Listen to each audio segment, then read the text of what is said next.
Hi, everybody. Welcome along to episode 42 of Percussion Discussion. Hope you're all well and happy out there. First of all, please check out our social media. You can find us on Facebook, Instagram, Twitter, and of course, our YouTube channel. If you wouldn't mind subscribing to that, I'd be very grateful. And this way it ensures that you don't miss any of the great interviews that we've already done and any of the ones we've got coming up. And we've got some great ones coming up too. So please, if you could do that, I'd be very grateful. You can also listen to our interviews as a podcast as well. You can find those on Apple Music and Spotify. So if that's your thing, then go there, check them out, download them, and you can listen on the go. On to today's guest. This is a huge, huge treat for me personally. This guy is one of the pioneers of rock/metal drumming as we know it. One of the original members of the Alice Cooper band. Obviously, he's played on such albums as Love It to Death, School's Out, $1 Billion Babies, played on all the biggest Alice Cooper hits, as well as had a hand in writing them. I think you can describe him as a legendary drummer, and he's a wonderful guy. It gives me immense pleasure to welcome Mr. Neal Smith. My pleasure. My pleasure. Glad to talk to you, even though we seem to be a little distance away from each other. Just a little difference with the temperature as well, because you're in Arizona at the moment. Is that right? Yes, yeah, in Arizona. Yeah, it's about a little over 90 degrees here. That's Fahrenheit. Not sure what that is Celsius, but well, that's hot. It was cold. It was actually trying to snow this morning in North Wales, so you know. Oh, bro. Okay, how far away are you from London, Matty? I'm about probably 200 miles from London, I think. Okay. So a little bit. It's kind of we're in the middle of the country rather than the bottom end, if you like. But it's pretty bit warm. Yeah. So obviously we're in very weird times at the moment with lockdowns and pandemics. Something none of us have really gone through in the past. How have you managed to keep busy? Well, you see, I basically retired from the residential real estate business in New England about 5 years ago or so. So I've sort of been on, I've had an endless weekend for over 5 years. So I always have to find things to do. Gives me more time. I got more, back into writing since the induction into the Hall of Fame in 2011. Got more, back into the music, working with Dennis and Michael and Alice and writing songs. Some of them appeared on the Welcome to My Nightmare album in 2011 after the Hall of Fame. And then we came to the UK in 2017. We'd already recorded 3 songs on the Alice's Paranormal album. And then on his newest album, Detroit Stories, the original band with Dennis, Michael, and myself and Alice, we recorded 2 new songs, Social Debris, one that I had originally written, and I Hate You, that Dennis had originally written. And the whole album, and it seems to be being really well received. In the UK and Europe, the United States, Canada, and Australia, and that's great. And I'm out here to meet with Michael again. He's been writing some new material. I've been writing a whole album's worth of material for my Killsmith project, and the original band always gets first crack at anything that I write and I'm putting together. And believe me, Maddie, that keeps me busy with everything else that goes on. I do a lot of traveling. We have a house in Finland also. Okay. So I like to get over to Finland once a year, but last year we couldn't go because of the pandemic. So that keeps me in New England and Arizona. And, between that, music, golf, and grocery shopping, I stay pretty busy. Fantastic. Hey, that sounds like a pretty good life to me, Let's go back to the Social Debris song, because it's a great song. It's a good album, great album. That particular song, the sound of it sounds how do I describe it? It sounds really live. Was it recorded live? It's such a roomy sound, if you get where I'm going. Drums just I know what you mean. Well, we always have the most success when we Michael Bruce and Dennis Dunaway and myself, we put down the basic tracks. Alice was in the studio, singing a reference vocal. Bob Ezrin was at the helm producing the session, and it's that old chemistry that comes back every time we play. And we had the Paranormal album, we had Genuine American Girl, which was a song that I had originally written and was on that album. And then the Welcome to My Nightmare, I'll Bite Your Face Off. That was a rewrite of a song I had on the Killsmith 2 album called Vampire Moon. And it was, you know, every time we're back in the studio, we rewrite. The chemistry is all there. Yeah. And the sound, when it just can't be reproduced. Michael has his own style and his sound with the rhythm guitar and the SG that he's always played. And Dennis, of course, undoubtedly him when you hear his bass lines. He's a great bass player. Yeah. And between him and me as the rhythm section, you know, it just falls together. Yeah. And it, you know, like I said, the most success we have is when it sounds like a garage band playing a song.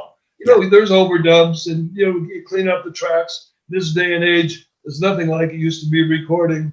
We used to be able, the only thing that had to be, as you well know, back in the day, when you're recording audio on tape, the drums had to be perfect from the beginning of the song to the end of the song. Anything else could be overdone. Yeah. The vocals, the bass, the guitar, everything else could be, but the drums had to be exactly right on and perfect. So I think in all the albums that we did, 7 studio albums as the Alice Cooper Group, there was only one song, I don't remember which one it was, that Bob Ezrin actually cut the tape in the middle and kept the first part of the song from one song and the second half of the song from another song. It only happened one time in all those albums that we did. So I think that's why our sound is still there. Bob, of course, even puts it under a magnifying glass and emphasizes it more than anybody else could, I believe, too. Yeah, you've all definitely got your own thumbprint or fingerprint, haven't you? You're pretty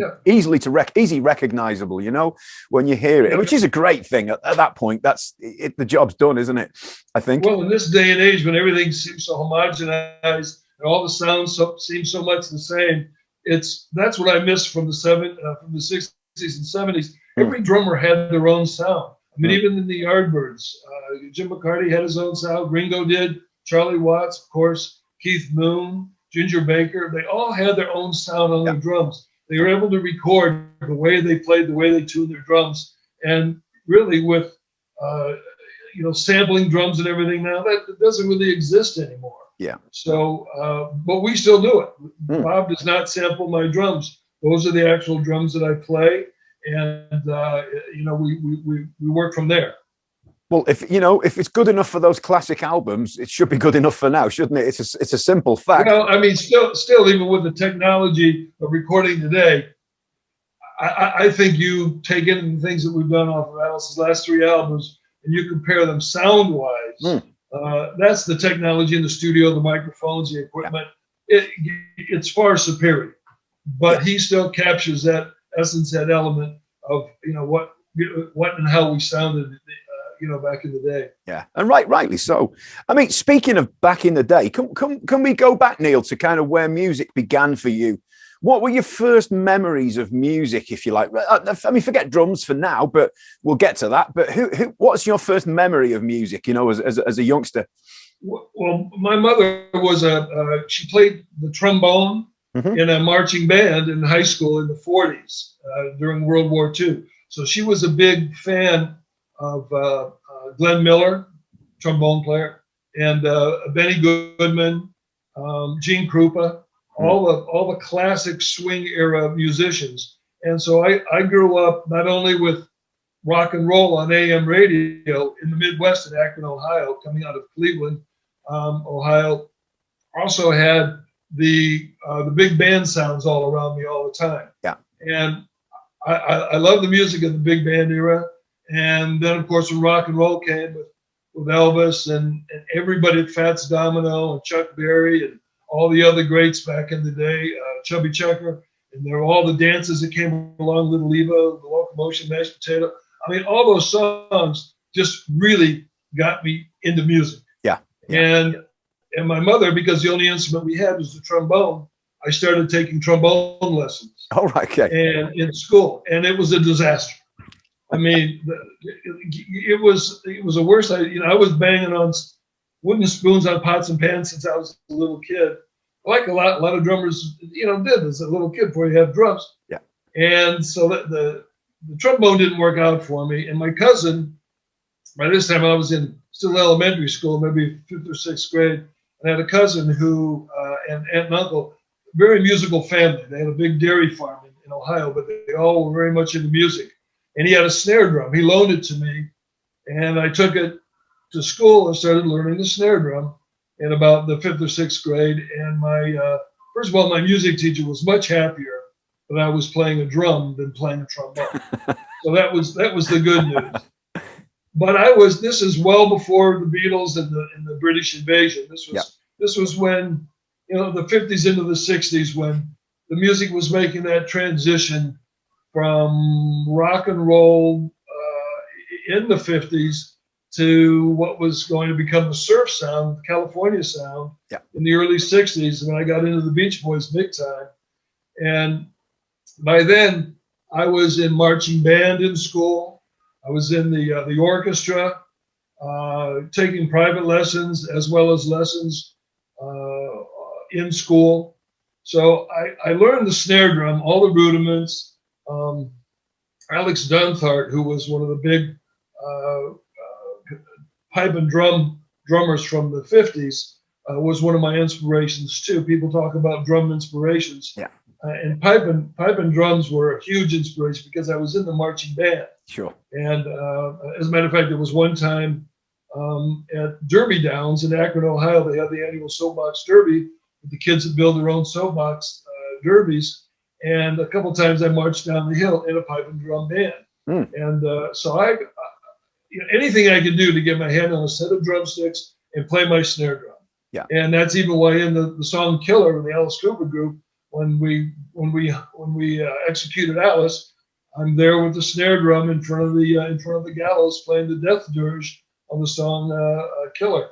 Yeah. So that influenced me far beyond just getting into the music business. And it was all those inspirations with swing and the popular rock and roll of the 50s and 60s.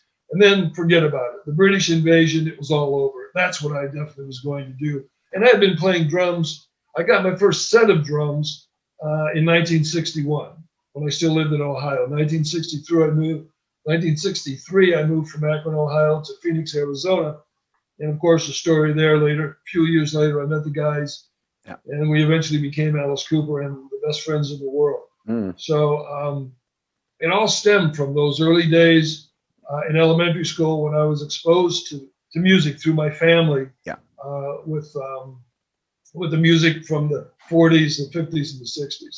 Because I think your drumming has influenced so many drummers all over the world. You're one of the first names out of people's lips. Neal Smith. There's a few, there's 4 or 5, and you're always in amongst them. And you have a real swing to your playing, don't you? And do you think, was that a conscious thing, or is it just like you've soaked it in? And it does have a swing to it. Do you agree with that? Boy, Matty, not too many people have been as insightful as you about that. That's one of the biggest things about drumming, and nobody. The only person I ever heard mention it is Ginger Baker. Really? When he was still alive. And the swing, $1 Billion Babies works when Dennis and I play it because of the swing in that bolero kind of a feel, that tango kind of a feel. And it's the swing in it. Other drummers try to play it 1, 2, 3, 4. You can't do it. No. It is impossible. And that's why that song never sounds the same unless Dennis and I are playing that song. And you hit the nail on the head.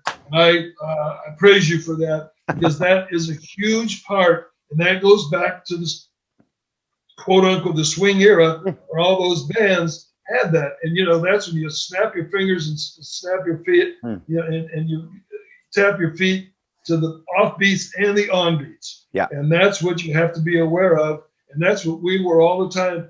And it was the chemistry of the band. When I joined the band, we had already jammed several times at different points. And we just, before I was actually a member of the band, because we were all Dennis, Mike Bruce, Glenn Buxton, and Dennis and I, we'd go out in the desert here in Arizona, take a 6-pack with us, a couple of joints, and get loose and just jam in the middle of the night. And that's where a lot of the songs from Pretty's for You and Easy Action came from. Yeah. And some of those songs like Reflected was originally elected, then reflected, then elected again. Right. So Okay. those have been in the works for a long time. And no, you hit it right on the head. And I me and Ginger had it right. Huge. Oh, thank you. Well, I agree 100%. So was it a conscious thing, the swing, or was it just there? Did you try and make it have that, or had you just soaked it in and that's the way you played? Either way, no, you can't force it. Yeah, it's the chemistry of the band. It was just, that's what happens when we play. That's my style. Halo of Flies is the same thing. You go through that many transitions in one song. Yeah. You have to have one common denominator, and that's the feel for it in the swing. Yeah. And I think that's what gels that song. That was a whole lot of different parts of a lot of different songs that we put together in one piece. We used to be very good at putting songs together, and we even did it on album, putting the last 3 songs of an album together. Love It did that the same way, segues between the songs, and it's the swing that makes that happen. Just not coming in and knowing what to play, but you have to keep the one continual swing from one part to the other. Yeah. So Halo of Flies is a combination of songs rather than, is that how the different feels came for the? Exactly. Because it's from a bunch of incomplete songs. Right. Like on Pretty's for You, we wrote short songs, and we had a lot of parts between Dennis writing, myself, and Michael. Alice too. Alice would write on guitar. We have these parts, and they never developed into a song. So when we got to the Killer album, we took all those parts, put them together in a jar, shook them up, and then put them on the table, and then just glued them all together, and we came up with Halo of Flies. Because it's almost touching on progressive rock at times, isn't it? With the changes and things, it's very much so, very much so. But we were very good at that. Yeah. Even Frank Zappa said back in the day, he said that a lot of bands try to speed up and slow down and go into different parts, but they don't do it as one unit. We moved as one between the rhythm guitar, lead guitar, 2 guitars, the bass and drums. And even when Alice was playing harmonica, which I used to love when Alice played harmonica, we could slow down and speed up. And it was always, there was nobody leading. We all just followed the feeling as one unit, and it kept going, and and again, that was chemistry, and it was all feel. But you were widely known as, and it's still said today, you were one of the best rock bands that ever were, the original Alice Cooper band. That it's there. Everyone says it, and it's true, isn't it? And it's when you get that natural chemistry where you can just ebb and flow together. No one stands out. Perfect. But you know what that came from, Maddie, is that for the year before we had Pretty's for You and Easy Action out. We were on the road for over a year. We left LA on the road. We were surviving on the road, not making much money, getting into debt, using credit cards. But we had to play. We had to play live. And we didn't have a hit single. We had one album and 2 albums, but no hit single. So we played these outdoor festivals weekend after weekend through the United States, the Midwest, Canada. And we had to learn how to get people to give us a standing ovation without having a hit song. Yeah, that is almost impossible to do. We already had that, and we knew how to do it. So by the time Love It to Death and Killer came out, we started having hit songs.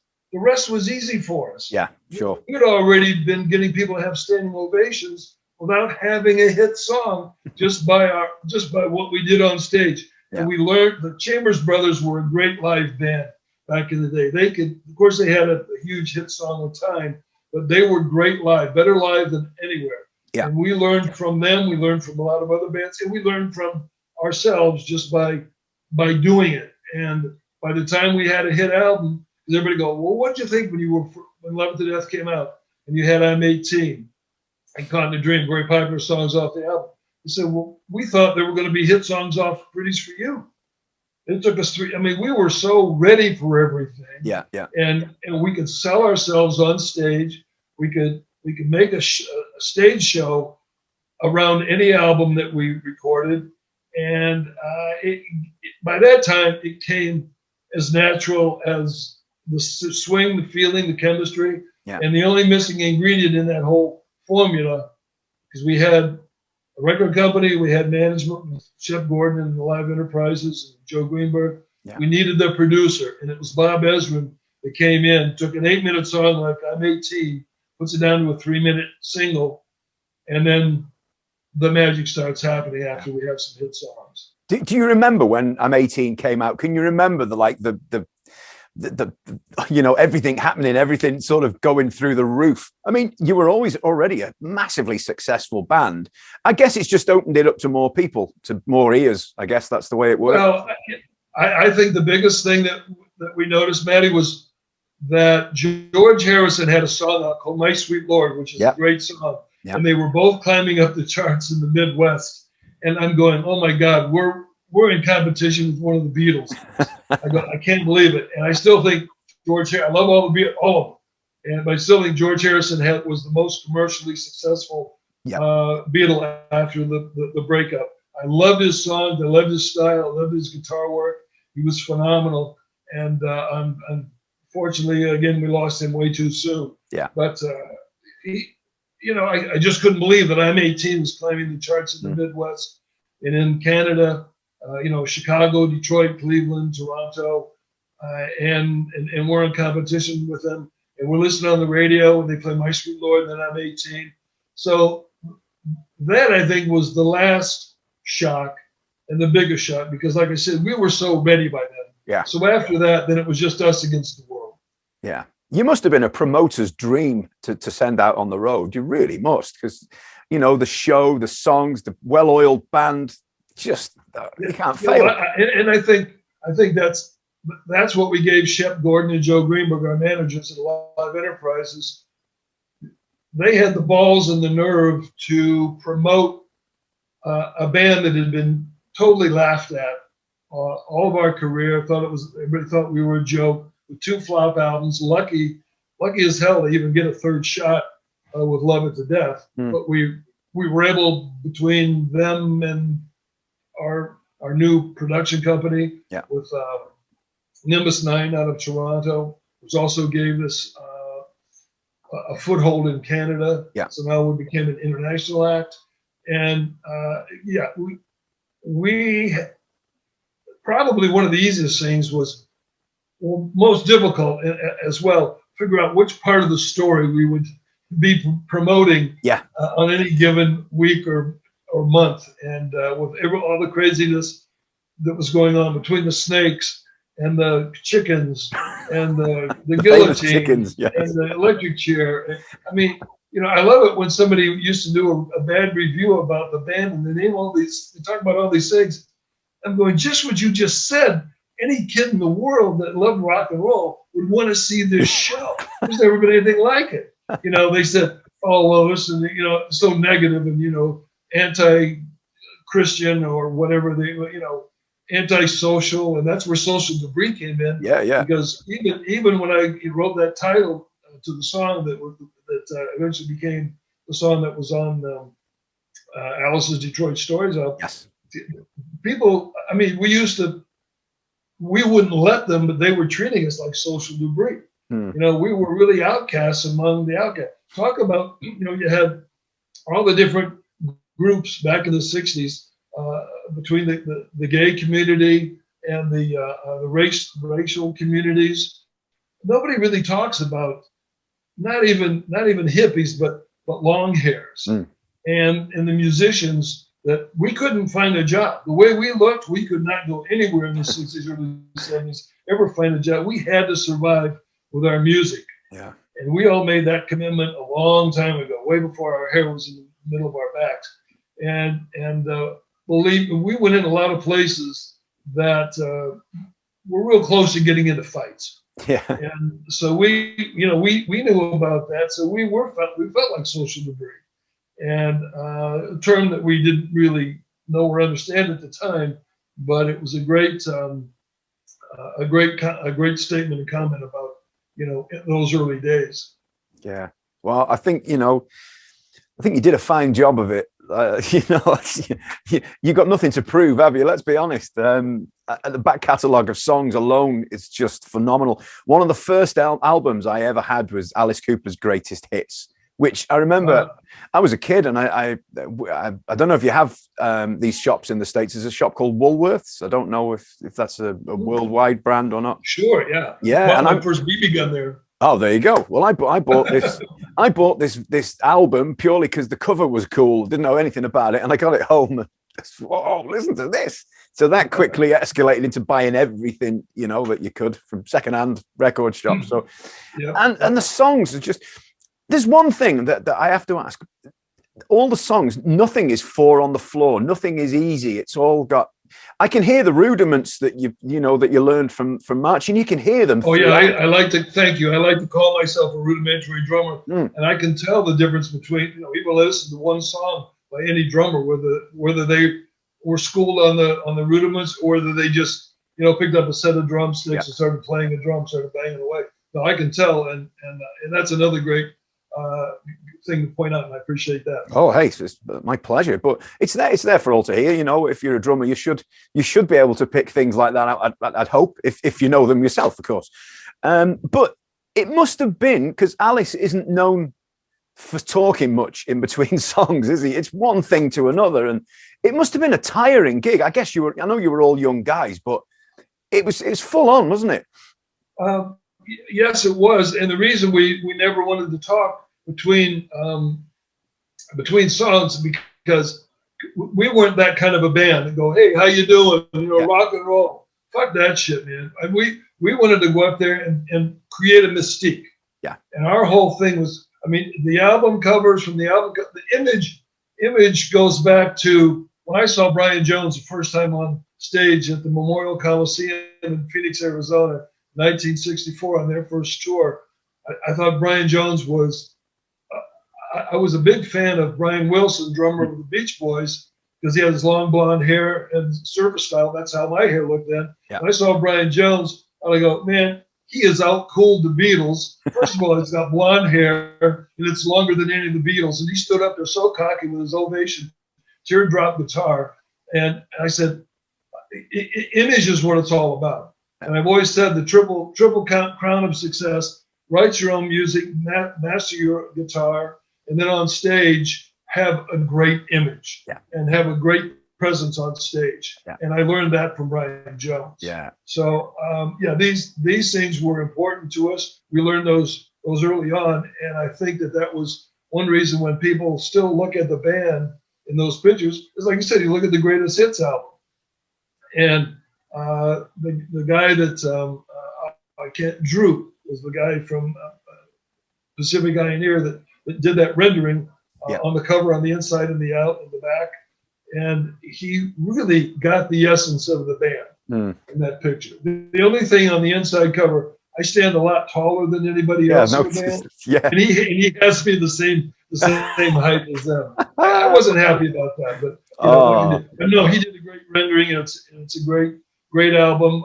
If you look closely in my coat pocket, on the front cover, I have a pistol handle of a revolver coming out of my coat. Oh, I've never noticed. Yeah, and I told when he showed me the picture first, I said, Drew, I said, put a pistol in my pocket like a real gangster would have in there. And if you look closely, you can see the pistol handle. Oh, who knew that? Wow. Well, that's the first thing I'm going to have to do now when I get it. Yeah, he was the one that I taught. I had a lot to do. He kept bouncing ideas off of me, and I loved everything he did on that. And if you've seen the internet, there's a picture that was taken like in 1936, which is the original junkyard or the original gasoline station back in the day that photograph was created after. He just put in other things, but the basic design of that is from a photograph from the 30s. Brilliant. I'm gonna have to check. That's amazing. Obviously, you don't hear about these stories every day, but hearing it, straight from the horse's mouth, as you were. But and Maddie, I didn't know about that picture until years ago, maybe 10, 15 years ago. It was a long time after the album was out. I just thought he just, thought about that image and putting the cards there, like an old, garage from that era, but it actually came from a photograph. If I can find it, I'll send you a copy. Yeah, please do. It's funny, I mean, greatest hits albums are often kind of throwaway.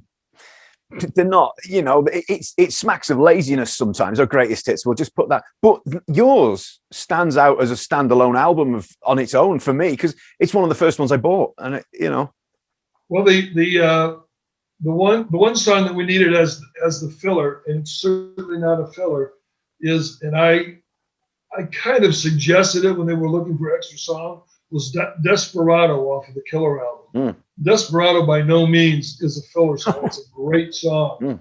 And I think Dennis and Michael wrote the song, but it's a wonderful song. And that's one that it really was. I don't think it may have been a B-side to one of the singles, maybe Under My Wheels, although I'm not certain. Fans would know more about that, I think, than I would at this point. Yeah. But the greatest hits is a great collection of songs, for sure. Oh, it's, as I say, and that's what turned my head straight away. I was like, wow, listen to it again at home, not knowing quite what it was.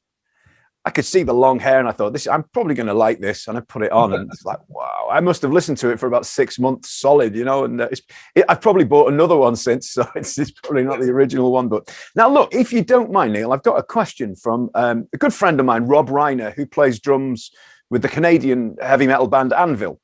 Okay. Big fan of yours. And I spoke to him earlier, and I said, look, we're having a chat later on. And he said, I said, if you got a question, he said, yeah, please. So I don't like reading questions, but I can't remember the exact wording, so I'm going to read it if that's okay. And it says, in the glory days of Alice Cooper Records, Love It to Death through to $1 Billion Babies, how much pre-production writing was put forth prior to recording each track? Or was some of the ideas spawned on the fly and then laid down? So that's Rob's question. That's a great question, Maddie, and it's not asked enough. But we were, for several reasons, and one is just wasting money in the studio.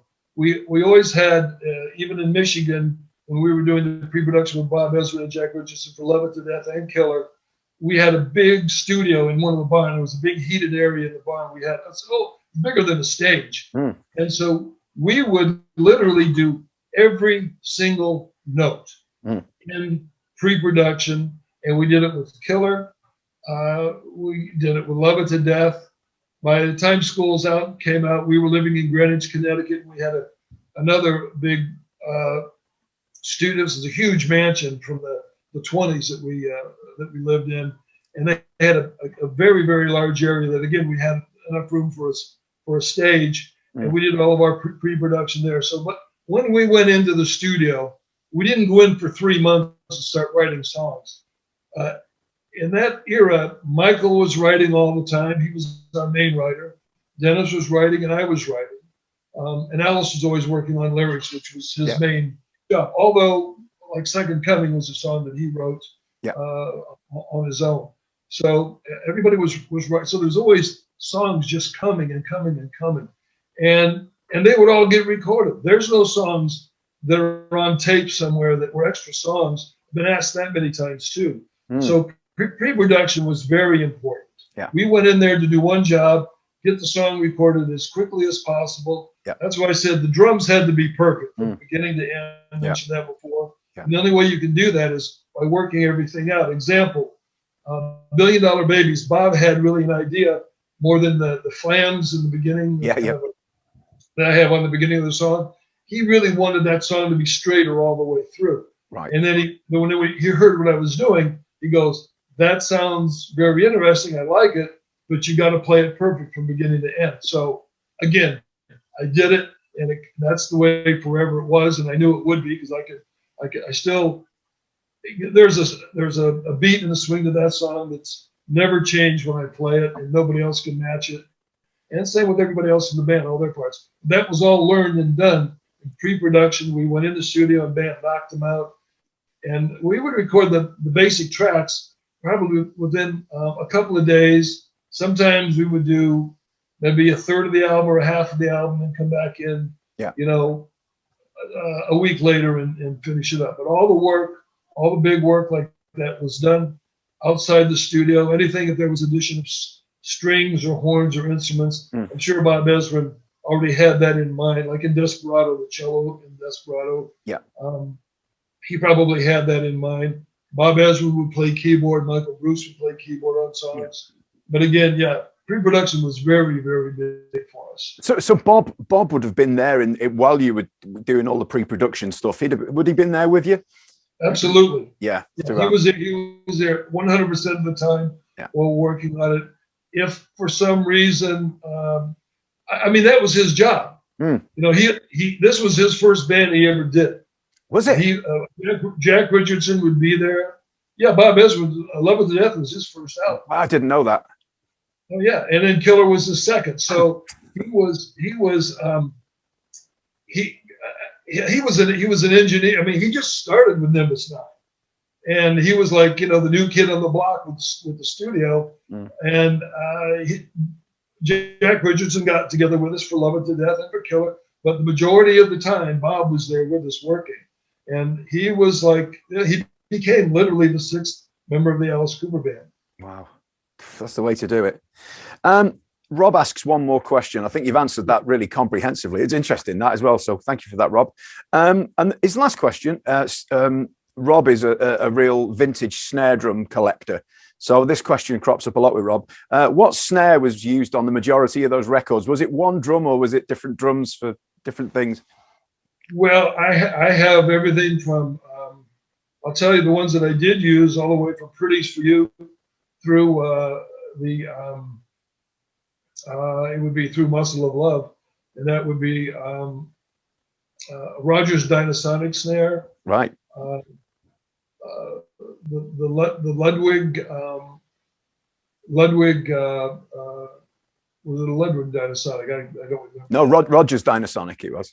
Yeah, Rogers Dynasonic, and then the Ludwig, their chrome snare drums. Yeah, and custom snares.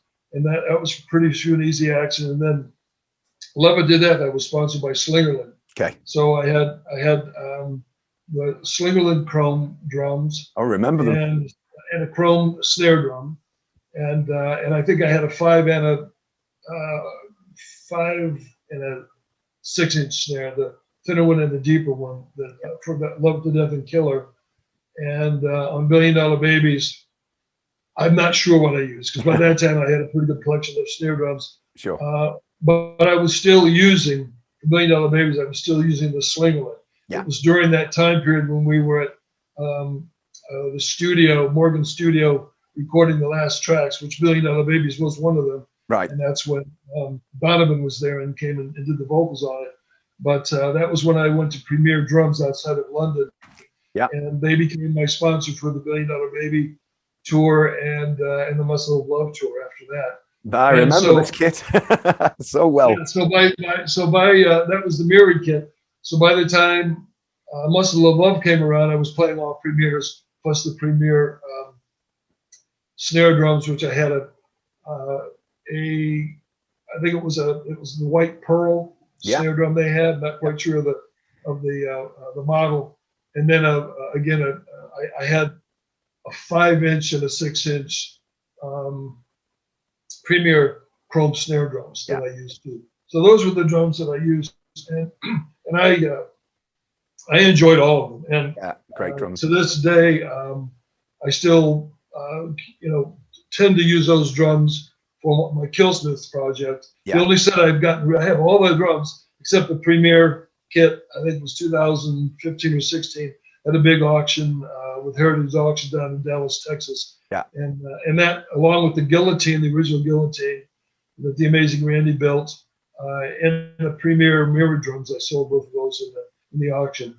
But in the mirror drums, I also played in South America when we did that show for 125,000 people indoor in Sao Paulo. And then the set got a little bit beat up.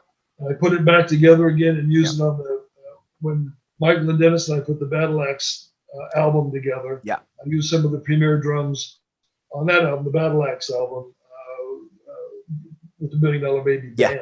Yeah, of course, yeah.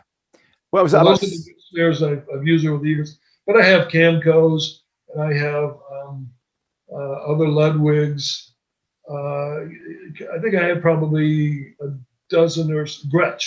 That's all. I have a couple of Gretsch snares too, a chrome one and a really big, about a 7 or 8 inch Gretsch snare. And they're bird's eye maple. Oh, lovely. Would you consider yourself a collector of snare drums, or are you you just have some and use them? And no, these are just mine, Matty. I've never gone out to find anybody to buy any other snare drum. These are ones that basically I acquired during the era of the band. The only the Gretsch set that I have, which is a combination between a maple set and a bird's eye maple set with 22-inch bass drums, and 4 toms, 2 floors, 2 snares. That I love. I use that on the Neal Smith music several times. But other than that, I don't really go. I don't have the room that I used to have for those things. But I will tell you right now, Steve is his name. He's the head drum tech for Motley Crue drummer. Okay. Tommy Lee. Tommy Lee.